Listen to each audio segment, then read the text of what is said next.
सागर से बाल उमर से जसले जर से मन जीती।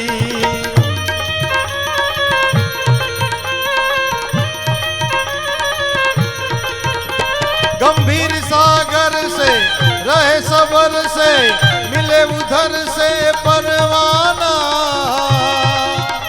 चित चेत सियाना फिर नहीं आना जग में आखिर मर जाना रे भाई जग में आखिर मर जाना रे भाई जग में आखिर मर जाना।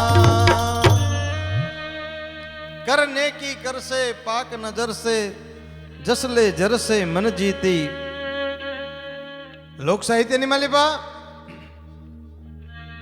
જેટલું પણ સારું છે, જેટલું પણ સત્તત્વ વાળું છે, જેની અંદર સત્ય સમાયેલું છે એની કવિઓ વાત કરે છે.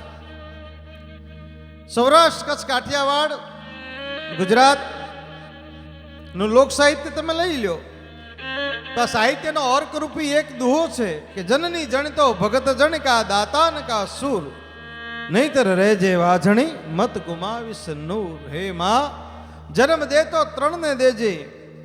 પ્રથમ કોઈ ભક્તને જન્મ આપજે, બીજો કોઈ દાતારને જન્મ આપજે અને ત્રીજા કોઈ સુરવીરને જન્મ આપજે. કારણ કે આ જગતને જીવાડવા વાળા ત્રણ તત્વો, એક ભક્ત સંત, બીજો દાતાર અને ત્રીજા તો સુરવીર. આ જગતની માલિકા સત્ય છે, આ ત્રણ છે. એટલે આ જગતમાં સત્ય છે એની કવિ પક્ષપાત લઈને એની વાત કરે છે. સમગ્ર વિશ્વની સાહિત્યમાં, સમગ્ર જગતના સાહિત્યમાં આપણું ગુજરાતી સાહિત્ય, આપણી ગુજરાતની શબ્દ ભાષા, એનો શબ્દ વૈભવ, પછી એમાં ઉખાણા હોય, ઉદાહરણો હોય, એના આંકડા હોય, એનું ગણિત હોય, એનું પદ્ય હોય, એનું ગદ્ય હોય, સમીક્ષા હોય. અરે સાહેબ, અનેક પ્રકારો હોય. કાવ્યના અનેક પ્રકારો છે, છંદના અનેક પ્રકારો છે. 6 રાગ, 36 રાગિણી, 9 રસ, 64 કળા, આ બધાય શબ્દ રસથી ભરપૂર છે, સાહિત્ય રસથી ભરપૂર છે. એવી આ લોક સાહિત્યની વાતો જનમાનસ સુધી એક ચેતના પ્રગટાવે છે. સાહિત્યની આ ધરોહરને, સાહિત્યની આ ગાથાને જે જીવંત રાખે છે, એવું આપણું ગુજરાતનું નહીં પણ જ્યાં જ્યાં ગુજરાતી વસે છે એના હૈયે અને હોટે એક જ નામ આવે, જીટીપીએલ ડાયરો ચેનલ.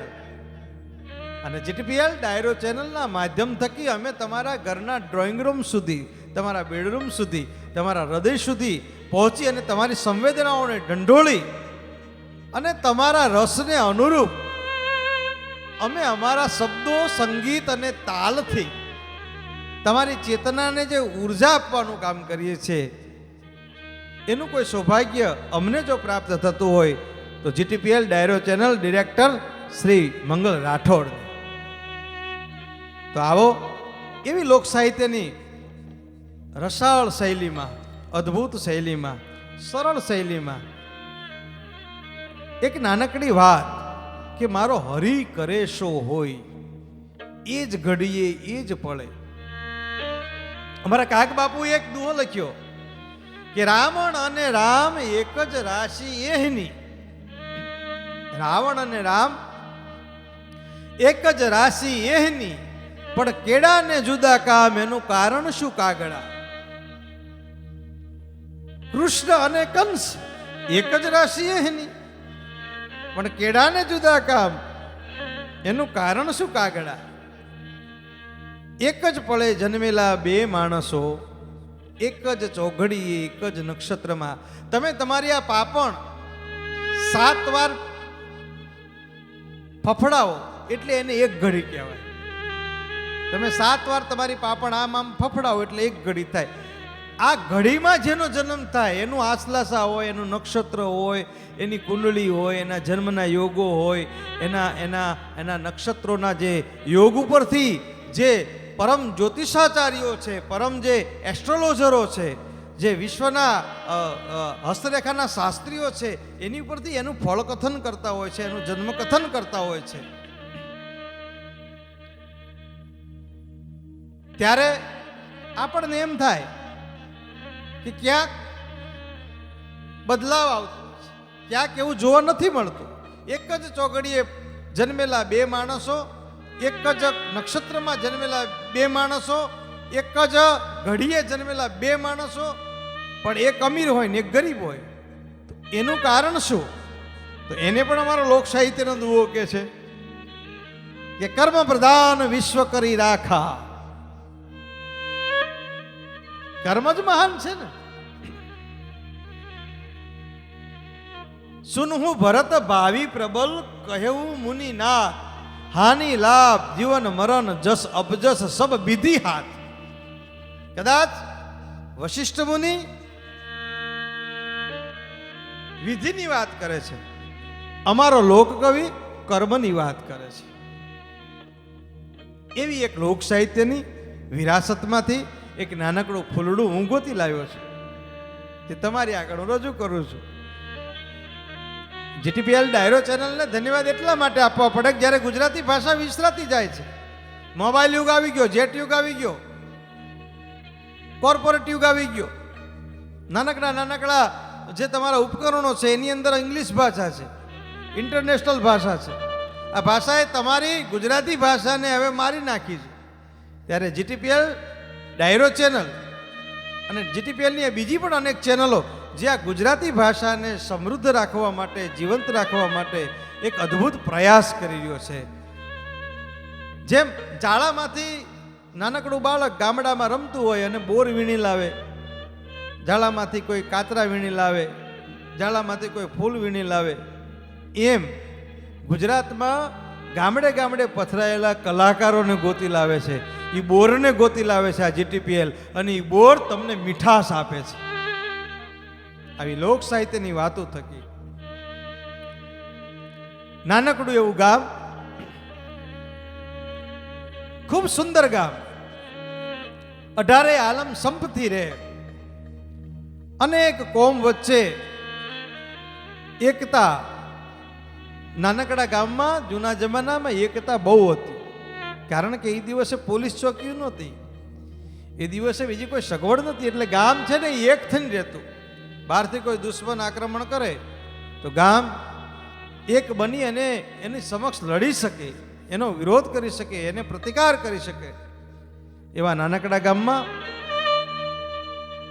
અમીર ગરીબ બધા પ્રકારના માણસો રહે, પણ એક કઠિયારાનું ઘર,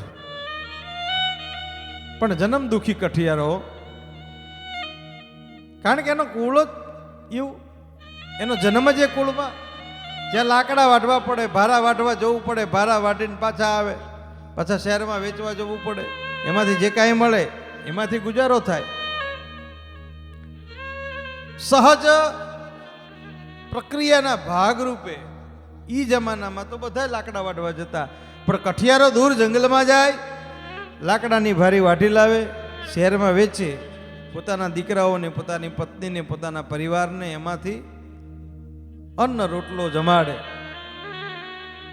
સમય વયો જાય છે, ધીમે ધીમે કઠિયારાનું શરીર પણ ક્ષીણ થતું જાય છે. ઉંમર થાય ને એટલે થાક વર્તાય.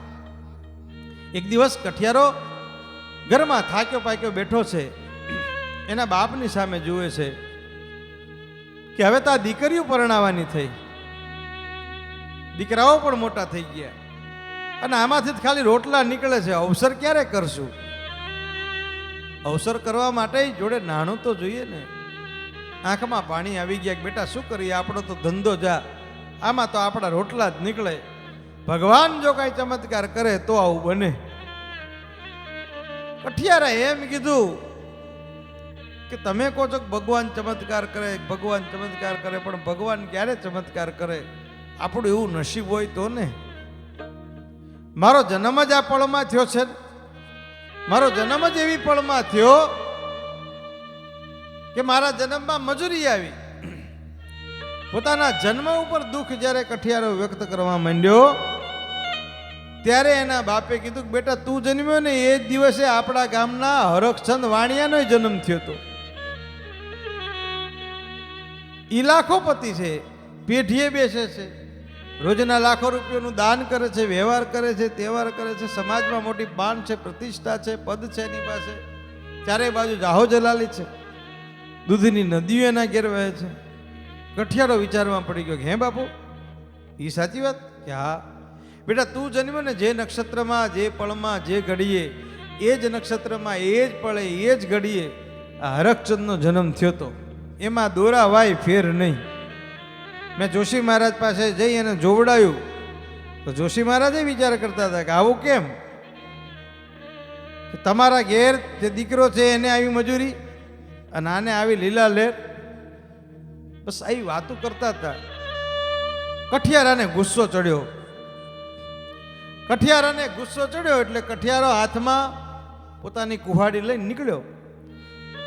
નીકળી અને બરોબર શેઠ બેઠા હતા પોતાની દુકાને ભગવાનની આગળ અગરબત્તી કરી અને હજુ તો આમ દુકાન ખોલવાની તૈયારી કરે. ગાદી બાદી વ્યવસ્થિત કરી, અગરબત્તી કરી, દીવો ધૂપ દીપ કરી અને શેઠ તો આમ મખમલની ગાદી પર બેઠા. સામેથી કઠિયારો આવે ભાઈઓ. કઠિયારાને ઓળખે, ત્યાંથી રોજ નીકળવાનું, ત્યાંથી રોજ જવાનું. આ તો મારા ગામનો કઠિયારો. હરખચંદને એમ થયું કશુંક લેવા આવ્યો છે, કશીક વાત કરવા આવ્યો છે. એ કઠિયારો જઈને એટલું જ કીધું કે શેઠ એક મૂંઝવણ છે ને એટલે તમારી પાસે આવ્યો છું. કે શું કે સાથ આપશો? કે હા. બોલ શું હતું? તો કે એક જ ઘડે, એક જ પળે, એક જ નક્ષત્રમાં, એક જ યોગમાં, એક જ દિવસે મારો ને તમારો જન્મ થયો. તમે આ દુનિયામાં આવે ને હું આ દુનિયામાં આવ્યો, બંને ઘડી સરખી. તમારું નામ મારું નામ એ સરખું, છતાં આજે તમે આટલા અમીર ને હું ગરીબ, મારા નસીબમાં આવી મજૂરી અને તમારે આવો વ્યવહાર વેપાર, એનું કારણ શું? શેઠે વિચારમાં પડ્યા કે વાત તારી સાચી મિત્ર, પણ કહેવાય છે ને કે ડુંગરા દૂરથી રળિયા મળે. આપણને ઘણી વખત એમ થાય કે ફલાણો માણસ આપણા કરતા બહુ સુખી, ઈ માણસને એમ થાય કે બીજો માણસ સુખી, ઈ માણસને એમ થાય કે ત્રીજો માણસ સુખી. સુખની પરિભાષા, સુખની વ્યાખ્યાઓ તો બદલાતી જ હોય છે. ઢોલકવાળાને એમ થાય કે તબલાવાળો જલસા કરે છે, એને વધારે વાક થાય. હે મંજીરા વાદક હોય એને એમ થાય કે વાયોલિન વાળો વધારે કમાતો હશે. આ ચારેયને એમ થાય કે આ પેટી વાળા વધારે કમાતા હશે. થાય ને એવું. દરેકના વ્યાખ્યા અલગ છે, પરિભાષા અલગ છે. વાણિયાએ ભાઈ કીધું કે બે શાંતિથી બેઠો, નોકર પાસે પાણી મંગાવ્યું, પાણી પાયું, થોડીક વાર વાતો કરી, તારા જીવને શાંત કર. પછી શેઠે વાત કરી કે ભાઈ કઠિયારા, બીજું બધું તો ઠીક, ભગવાને આખી દુનિયા બનાવી, દુનિયામાં માયા બનાવી, માયામાં હું તમે રમકડા, આ ઉતારો છે ને ઉતારો કરીને નીકળી જવાનું છે. આપણા લોક સાહિત્યમાં, આપણા ધર્મશાસ્ત્રમાં પણ કર્મનો મહિમા છે. પણ એક વાત કહું કે શું હું આ વેપાર કરું છું? કે હા. સવારથી આવું છું? કે હા. બપોરે જમવા ઘરે જાઉં? કે હા. જમીન પાછો આવું પેઢીએ? કે હા. પાછો વેપાર કરું? કે હા. હાજે ઘેર જાઉં? કે હા. આ વેપાર કરવા માટે મારે કોઈક વખત બહાર જવું પડે, આવવું પડે, પેઢીથી નીચે ઉતરવું પડે, વખારે જવું પડે, આવવું પડે, માણસ પાસે કામ લેવાવું પડે. કે હા. મારે મહેનત તો થાય ને? કે હા. હું કેટલી બધી મહેનત કરું છું. પણ એક વાત કહું તને કે શું, તારો જન્મ ને મારો જન્મ જે ઘડીએ થયો, જે પળે થયો, જે નક્ષત્રમાં થયો, જે યોગમાં થયો, એ જ વખતે આપણા રાજના રાજા છે ને એ જ નક્ષત્રમાં જન્મ્યા હતા. તો એને તો રાજયોગ છે. તો ઈ રહસ્ય શું? કઠિયારો માથું ખંજોળવા માંડ્યો. એ વાત તમારી શેઠ સાચી હો. મારે મજૂરી, તમારે મજૂરી, તમારે અમીર ટાઈપની મજૂરી, મારે પરસેવા પાડીને મજૂરી, પણ રાજાને તો કેવા જલસા. આનું રહસ્ય શું? આનું રહસ્યનો તાગ મેળવવા તો જવું પડે ને. તો મને સાથ આપો કે શું આપણે જઈએ રાજા પાસે, રાજાને પૂછીએ કે આનું કારણ શું. બંને મિત્રો બની ગયા. થોડી ઘણી વાતો થઈ, થોડો સત્સંગ થયો, હૈયાની નજીક આવ્યા. બંને વિચાર કર્યો કે આપણે કાલે રાજા પાસે જાવ. બીજા દિવસ સવારે પોર ભલે ઉગા ભાણ, ભાણ તમારા ભાવણા મરણ જીર્ણ લગ માણ રાખજે કશ્યપ રાવોત. ઓમ ભસ્ક રાજ વિદ્મહે મહાધુતિ કરાય ધીમહિ તન્નો આદિત્ય પ્રચોદયાત. સવારનો પોર ઉગ્યો અને કઠિયારો પોતાના એ જ વેશમાં, જે જંગલમાં લાકડા કાપવા જાય, ભયાનક સિંહ વરુ રીછથી માંડી અને ભયાનક પશુઓની વચ્ચે પણ નિર્ભય બની અને લાકડા કાપવા વાળો આજે મૃદુભાષી બની ગયો. શેઠની વખારે આવીને ઉભો રહ્યો. શેઠે પોતાની ઘોડાગાડી બહાર કાઢી હુકમ કર્યો કે ચાલો આપણે રાજા પાસે જઈએ. શેઠ કઠિયારો બંને ભેળા મળી અને રાજા પાસે ગયા ભાઈ. પણ આ તો રાજાનો દરબાર હતો. 72 ખા, 75 ઉમરાવ અને 108 સરદારોના જ્યાં આસન બેહતા હતા એવો આ રાજ દરબાર હતો. ભૂંગોળો વાગતી હતી ચારે બાજુ, ઝીણી ઝીણી મૃદંગો વાગતી હતી, ઝીણા ઝીણા દીપ પ્રજ્વલિત થતા હતા. જાણે ઉર્વશી મેનકા નાટારંભ કરતી હોય એમ યક્ષ કિન્નરો ગંધર્વો વાદ વૃદન કરતા હતા. ચારેય બાજુ મંદ મંદ મંદ મંદ પવન શીતળ લહેરાતો હતો. ધીમે ધીમે પગથિયા ચડી આ શેઠ અને કઠિયારો ઉપર આવે છે. શેઠ જોડે હતા એટલે કઠિયારા સામે કોઈ શંકા નહોતું કરતું. શેઠની એવી શાખ હતી. ચારેય બાજુ બસ સુખ સુખ, સાહેબી સાહેબી અને સ્વર્ગ જેવા વાતાવરણમાં રાજા એક સિંહાસન ઉપર બેઠા હતા. આવી અને ઘણી ખમ્મા કરી અને રાજાને માન આપ્યું છે. શેઠે માન આપ્યું છે. અને એ જ વખતે રાજાએ પણ શેઠ સામે જોયું છે. પધારો પધારો, આવો નગરપતિ, આવો નગરપતિ. કારણ કે કીધું છે ને કે રાજા છે ને એ તો પ્રથમ નાગરિક છે સાહેબ, એનું માન રાખવું પડે. આખા રાજ્યનો કારોબાર જે રાજા સંભાળતો હોય એવા રાજાના નગરની માલિકા આ શેઠ નગરપતિ બન્યા છે. રાજાએ પૂછ્યું કે કઈ કામ હતું, આપ કેમ વધાર્યા? મારા લાયક કઈ કામકાજ હોય તો કયો. જેમ માણસ ઊંચો હોય ને એમ એની જીભે નમ્રતા હોય, એને જીભે મીઠાશ હોય, તો જ એને સજ્જન કહેવામાં આવે છે. આંબો જેમ મોટો હોય, કેરી જેમ પાકે ને એમ નીચે તરફ ઝૂકે. એ માણસ જેટલો મોટો થાય ને એમ માણસ નમે. અમારા લોક સાહિત્યકારો તો એમ કે છે કે આ જગતમાં અમુક અમુક વસ્તુ છે ને એ અંદરથી આવે. ચિત્તની શાંતિ, દિલની પ્રસન્નતા, ગુમડાની રૂજ, ટાઢિયા તાવની ટાઢ, આ બધું અંદરથી આવે. સાહેબ દિલની પ્રસન્નતા રાજાને આવી. કીધો કે માગો માગો, માગે ઈ આપ. તમે આજે મારા આગળ આવ્યા, આ કોણ છે ભાઈ? તો કે એ તો આપણા નગરનો એક કઠિયારો છે. તો જરૂર કંઈક કૌતુક હશે તો જ તમે લઈને આવો ને. કારણ કે રાજા હોય ને બુદ્ધિશાળી બહુ હોય, બળવાનો હોય એવો જ બુદ્ધિશાળી હોય, એ જ રાજા બની શકે.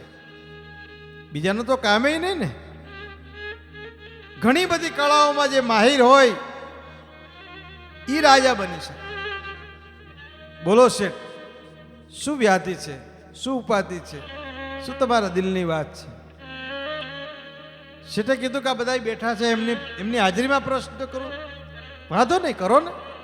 અને શેઠે વાત કરી કે હું બેઠો તો એમાં કઠિયારાભાઈ આવ્યા. કઠિયારાભાઈ એમ કીધું કે એક જ પળે, એક જ ઘડીએ, એક જ નક્ષત્રમાં, એક જ યોગમાં મારો જન્મ થયો અને તમારો જન્મ થયો. મારા ભાગમાં મજૂરી આવી, તમારા ભાગમાં વેપાર આવ્યો, તમે નગરપતિ બન્યા. તો આપણા વચ્ચે આટલો ફરક કેમ? વિધિના લેખ તો બંનેના સરખા જ હોય, છતાં આટલો ફેર કેમ? એટલે મને એમ થયું કે અમે જે પળે જન્મ્યા, જે ઘડીએ જન્મ્યા, જે નક્ષત્રમાં જન્મ્યા, જે યોગમાં જન્મ્યા, એ જ યોગમાં, નક્ષત્રમાં અને એ જ પળે આપનો પણ જન્મ થયો હતો. રાજમાતાએ આપને પણ જન્મ દીધો હતો. આપણે ત્રણેય જણા એક જ નક્ષત્રમાં, તમે રાજા, હું વેપારી અને આ એકદમ મજૂર. આ ત્રણ વિસંગતાઓ કેમ? આટલો બધો ફરક કેમ? રાજાએ પંડિતો સામે જોયું, પંડિતોએ માથું ઝુકાવી દીધું. નેતિ નેતિ નેતિ. વિદ્વાનો સામે જોયું, બ્રાહ્મણો સામે જોયું. રાજના જ્યોતિષીને બોલાવ્યા, જ્યોતિષીને પૂછ્યું કે તમને આની ખબર છે? અને બ્રાહ્મણે ભગવાન શિવનું ધ્યાન ધરી, ભગવાન શિવનું આરાધન કરી અને બ્રાહ્મણે એ જ વખતે પંચાંગ કાઢ્યું અને જોવા માંડ્યા. 40 વર્ષ પહેલાનું એ જ યોગ, એ જ નક્ષત્ર, એ જ ઘડી, એ જ પળ ટીપણું કાઢીને જોવા માંડ્યા. જનોય ઊંચી નીચી કરતા જાય, પરસેવો આમ લૂસતા જાય, પાછી જનોય ઊંચી નીચી કરતા જાય, પરસેવો લૂસતા જાય. ઘડીકમાં કઠિયારા સામો જોવે, ઘડીકમાં શેઠ સામો જોવે, ઘડીકમાં રાજા સામો જોવે. દાસીઓને કીધું કે પંડિતજીને પાણી આપો. પાણી આપવામાં આવ્યું. અડધો એક કલાક પછી પોતાનો પરસેવો લૂછી અને બ્રાહ્મણ દેવતાએ કીધું કે રાજા સાહેબ, પંચાંગમાં કે અમારા જ્યોતિષ શાસ્ત્રમાં આનો જવાબ નથી. અમારા જ્યોતિષ શાસ્ત્રમાં એટલો જ ઉલ્લેખ છે કે આ પળે આપનો જન્મ થયો હતો. એ વાત સાચી, પણ તમે રાજા, આ વેપારી અને આ મજૂર, આ કેમ હજુ સુધી કોઈ પામી શક્યું નથી? તો કે આનો ઉકેલ ક્યારે આવે? તો કે એ તો એનો પ્રત્યક્ષ તમે અનુભવ કરો તો. આવું કેમ? એનો અનુભવ કરવો પડે. આવું કેમ એ જાણવા માટે એને તમારે પ્રત્યક્ષ પ્રમાણભૂત રીતે જીવવું પડે. તો કે એના માટે શું કરવાનું હોય? વાણિયા ભાઈ હતા ને, બહુ ડાયા હતા. વાણિયા હોય ને એ બુદ્ધિશાળી હોય. વાણિયા ભાઈ રાજાને પાસે જઈને કીધું કે બીજું કાંઈ નહીં, કાલે સવારે આપણે બેને નીકળી જઈએ. કે શું? આપણે ત્રણેય નીકળી જઈએ, પછી ખબર પડે કે વિધિ કોને સુખ આપે છે ને કોને દુઃખ આપે છે. કારણ શું આનું? કેમ કે હા, ત્રીજા દિવસે સવારે રાજાએ વેશ પલટો કર્યો, સામાન્ય માણસના કપડાં પહેર્યા. જે વાણીઓ હતો એણે સામાન્ય માણસના કપડાં પહેર્યા, કઠિયારાએ સામાન્ય માણસના કપડાં પહેર્યા. ત્રણેય એક જ પ્રેસમાં, એક જ ડ્રેસમાં, એક જ પહેરવેશમાં નીકળી પડ્યા. એક ગામ, બીજું ગામ, ત્રીજું ગામ, ચોથું ગામ, ચકર ચકર ચકર ચકર ચકર ચકર 25 ગામનો પંથ કાપ્યા પછી એક ઝાડ નીચે ત્રણેય બેઠા છે. રાત પડી ગઈ. રહસ્ય જાણવા નીકળ્યા હતા ને, તકલીફ તો પડે જ. વાણીઓ હશે રાજા સામું જોઈ. કઠિયારાને તો આ બધું સામાન્ય હતું. ઝાડ નીચે ઊંઘવું, જમીન ઉપર સૂઈ જવું, ભૂખ્યું રહેવું. પણ વાણિયા ભાઈ છે ને, એ આગા પાછા થવા માંડ્યા. રાજાએ આગા પાછો થવા માંડ્યો. સુવાળી કાયા. કઠિયારે કીધું ચિંતા ન કરશો, હું લાકડા વેચી આવીશ, તમારા માટે રોટીની સગવડ થઈ જાય, ચિંતા ના કરશો. અને કઠિયારો થોડાક લાકડાની ભારી વેચીને પાછો આવીને જમાડ્યા. બીજે દિવસે સવારે કઠિયારાએ કીધું કે આજે મારો વારો, આજ તમારે કાંઈ નહીં કરવાનું. કેમ કે હા. બીજા દિવસે કઠિયારો સવારમાં ઉઠ્યો, લાકડા વાઢ્યા, વાઢીને બાજુમાં એક નાનું એવું નગર હતું. નગરમાં જઈને લાકડાની ભારી વેચી, ભારી વેચીને જે કાંઈ પૈસા આવ્યા પાછા આવ્યા. બંને જણને કીધું કે રસોઈ બનાવો, હવે બાપુ જમશે. તમે રાજા હોય તો ત્યાં, તમે શેઠ હોય ત્યાં, આજે તો હું કર્મ કરીને આવ્યો છું ને, તમે બનાવો. રાજા કે મને આવડતું નથી. વાણિયા ભાઈ કે આપણે કોઈ રહોડામાં ઘૂસ્યા જ નથી. આપણે કોઈ દી રહોડું જોયું તે શેઠાણી બધું બનાવે, આપણે તો કઈ આવડતું જ નથી. તો હવે કઠિયારાને લાગી હતી ભૂખ, ગમે એમ પણ મને તો આવડે છે. એ છાણા ભેગા કર્યા, લાકડા ભેગા કરીને અગ્નિ પેટાવીને કઠિયારાએ થોડું ઘણું શાક બનાવીને રોટલી બનાવીને મૂળ અનાજ બનાવીને જમ્યા. બીજે દિવસે વાણિયાભાઈનો વારો આવ્યો કે આજે હું તપાસ કરું કે વિધિ આવું કેમ. એ વાણિયાભાઈ નીકળ્યા, પણ રાતે એ ગામની માલિપા એક વણઝારાની પોઠ આવી અને પોઠ ઉપર અનાજ ભરેલું હતું. આ અનાજ 700 પોઠોથી ભરેલું અનાજ હતું. વાણિયાભાઈ તો નીકળ્યા હતા, પણ સ્વભાવ વેપારનો ને. પૂછ્યું, ભાઈ શું છે, ભાઈ શું છે, આ બધું કોણ છો તમે, અહીં કેમ આવ્યો છો? કે અમે વણઝારા છીએ, અનાજ વેચવા નીકળ્યા છીએ અને અનાજ વેચવા માટે જવું છે. અમે સાંભળ્યું છે કે આ રાજમાં અનાજની જરૂર છે. એમ, આ રાજને અનાજની જરૂર છે? કે આ તમારે કેટલા રૂપિયામાં અનાજ આપવાનું? કે એક પોઠના 5 રૂપિયા. એ મારી પાસે 700 પોટો છે. વાણિયાના લોહીમાં વેપાર હોય, અમુક અમુકના લોહીમાં હોય. બ્રાહ્મણની રસોઈ, વાણિયાનો વેપાર, આ બધું વખણાય. બ્રાહ્મણની રસોઈ, રાજપૂતની રીત, વાણિયાનો વેપાર, પારસીની પ્રીત, નાગરની મુસુદી, ભવાયાની ભવાય, લોહાણાની હોશિયારી, ભાટિયાની ભલાઈ, આયરની રખાવટ, ચારણની ચતુરાઈ, મેમણની ખેરાતી, સૈયદની સચ્ચાઈ, મેરનો રોટલો, પૂજારીનો થાળ, કોળીની કરકસર, ભક્તોની માળા, વિવંચાની બિરદાવળી, ટાઢીના વખાણ, ભાટની કવિતા, માણભટ્ટની માણ, મણિયાળની ચૂડલી, વાજાનો વણોટ, ખવાસની ચાકરી, ખત્રીનો રંગાટ, સીધીનો મસીદો, કાગદીની સાય, ખોજાના ડાળિયા, કંદોઈની મીઠાઈ, અબોટિયાનું કીર્તન, બજારની ઠેક, સોમપુરના મંદિરો, ઘંટિયાની ખેપ, સરિયાનો સુરમો, સુથાનું ગળતર, મોચીના પગરખા, કડિયાનું ચણતર, આ બધી વખણાય સાહેબ. ઈ વાણિયાભાઈ વગર પૈસે વેપાર કર્યો ભાઈ, કે 5 રૂપિયા હું આપું એક પોટના, પણ હમણાં નહીં હો, બપોર પછી. 700 પોટ ઉપરનું જે અનાજ હતું એ 5 રૂપિયા લઈ લીધું, એક પોટના 5 રૂપિયા. અને પછી ફરતા ફરતા આ વાણિયાભાઈ નગરમાં ગયા, ચોકીદારને મળ્યા કે તમારા રાજ્યમાં અનાજની જરૂર છે? કે હા, અમારા રાજાને જરૂર છે. એ કેમ? કે આગામી સમયમાં દુષ્કાળ પડવાનો છે, એટલે અમારા રાજા અત્યારથી જ ભંડાર ભરી દેશે.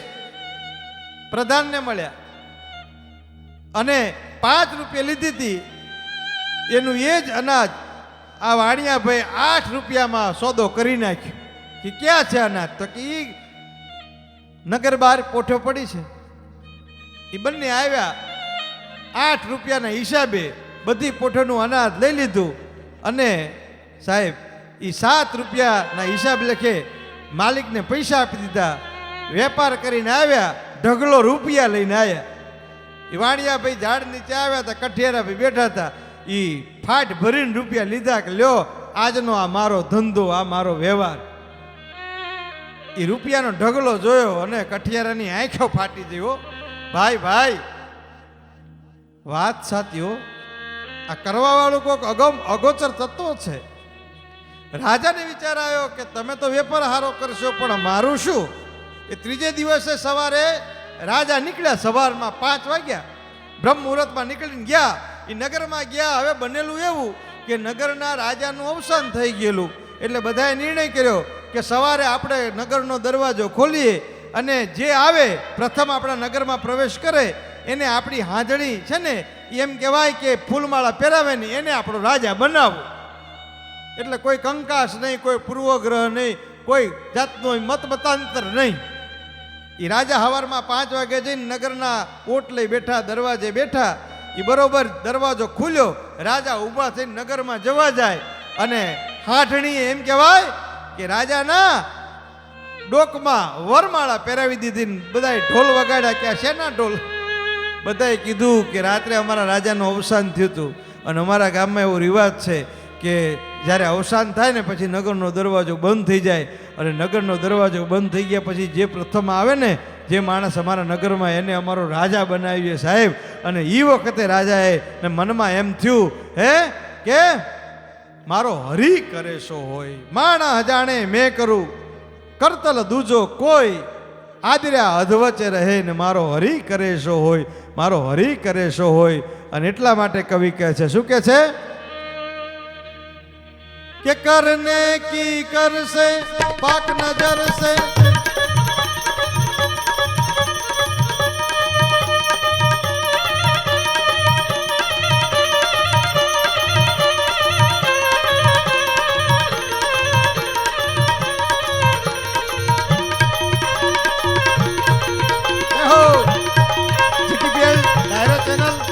खूब खूब धन्यवाद.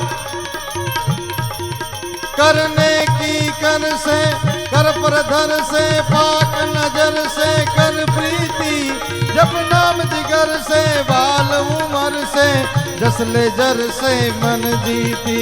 गंभीर सागर से रहे सबर से मिले उधर से परवाना,